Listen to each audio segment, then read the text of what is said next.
destruction, but he rose again. Wise men follow him, but he rose again. Wise men follow him. Thank God for the renegades and the lives they lead, far ahead of their time. Without the renegades, Lord knows where we'd be. When it comes to heroes, renegades are mine. Steve Vaus, I've been familiar with his work for probably 10, 11, 12 years. He's got quite a few great albums. Many of them have made national charts. That because his music is anti-globalist, anti-New World Order, pro-America, the establishment has tried to shut him down, but unsuccessfully. And, you know, you've probably heard part of this song played as bumper music and a few of his other songs played here, but today we're going to play, with his permission, a couple of them.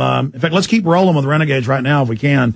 Renegades, We Must Take America Back, Forever Heroes, Star Spangled Banner. And this is just one of his greatest hits. He's got several albums. We, by the way, are now selling them at Infowars.com. This is music that needs to be listened to, needs to be shared. And I'm just excited to learn that Steve Vaus is familiar with our work and what we do. Joseph Fair of WorldNetDaily.com said this music speaks to the hearts and souls of Americans. And SteveVaus.com is the website, SteveVaus.com. Vaus is spelled VAUS.com. And I really think of this song as the patriot anthem of when it comes to heroes, renegades are mine. If it wasn't for the renegades, people saying no to King George III, no to slavery, and no to tyranny, and no to Big Brother, we would have no freedom, and no to the Soviets. And that's really what we're facing here today. In fact, crank this part up right here. Where are the renegades in the world today? Who are the renegades in the world today? Thank God for the renegades and the lives they lead. Who are the renegades, ladies and gentlemen? They are the people way ahead of their time. And without them, Lord knows where we'd be.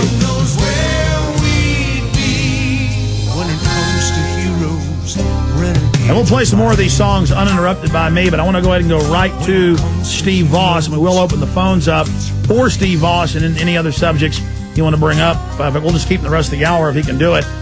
Steve Vaus, great to have you on with us, sir. I'm a huge fan of you, and you are certainly a very talented musical renegade. I just sing what's on my heart, and it's a pleasure to be on with you. I've heard your name for a long time, and I consider it a real honor to be able to share the air with you. Well, it's good to have you here with us. Tell us about yourself and kind of your saga, your story of success and how they tried to shut you down and the rest of it, and then what your perspective is on what's happening in the world today. My saga, the patriotic music started too. I live in Southern California most of the time, and I got so dang frustrated with, illegals streaming across the border, and that was the year of the riots in Los Angeles and all that kind of stuff. And, I got to a point where I couldn't sit silently anymore. And so I wrote a song from my heart called We Must Take America Back. And it just, it lit a firestorm when people heard it. It kind of dribbled out there on its own. And all of a sudden, one of the big record companies out there wanted to put it out on a record and make it available nationally. And I was right. It was zooming up the charts, got to number 56 or 52 on the Billboard country charts, and it was the most requested song in the nation on country radio the first few weeks it was out. But then a funny thing happened.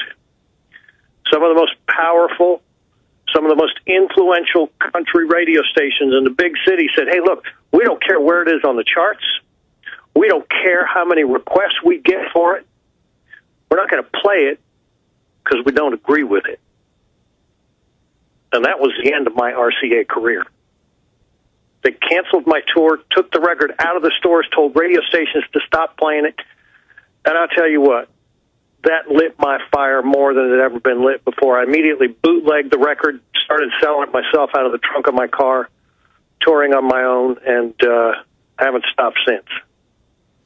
Well, I know the Patriot movement also heard your story when that happened. They also got it out to folks, and then the music's just gotten better and better over the years. So here's another case point example of where you're winning in the free market system of ideas, and they start cheating because you're making touchdowns and kicking their butt. Same thing's happened to us. We've had every one of our major videos is #1 on Google and #1 on Yahoo, and they always ban it, always cancel it, always try to block it.